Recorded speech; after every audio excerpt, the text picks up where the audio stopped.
Kinadismaya ng isang political analyst at constitutional law expert ang naging takbo ng impeachment trial matapos anyang magmistulang criminal trial ang naging presentasyon ng mga ebidensya sa halip na tumuon sa layunin ng impeachment proceedings.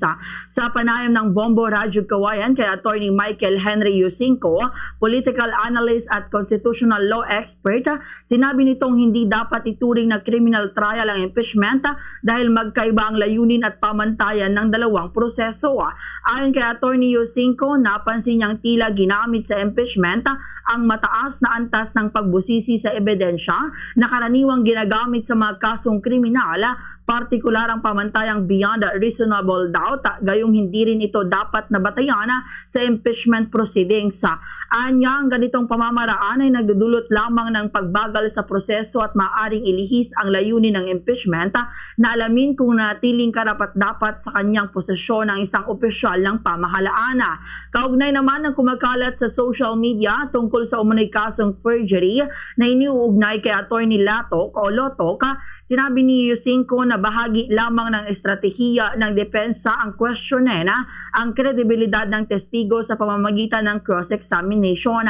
Ipinaliwanag niya sa ilalim ng proseso, layunin ng depensa na subukang pahinain ang kredibilidad ng testigo habang tungkulin naman ng prosecution na patatagin ang kanilang mga ihaharap o inihaharap na ebidensya at testimonya. Ganito ang bahagi ng pahayag ni Attorney Michael Henry Yusinko. Which is not right, no? Which is wrong kasi ang impeachment, alam naman natin, is not a criminal proceedings. No? So, yun yung disappointment natin. Ang expectation natin is hindi pa rin magbabago. Parang ngayon, parang mamaya, ganun pa rin ang mangyayari. Yung mga abogado, marami pa rin objection.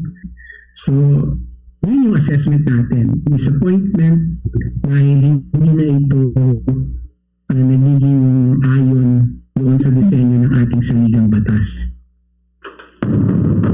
Oras sa Pambansang Radyo ng Pilipinas, 26 na minuto makalipas sa alas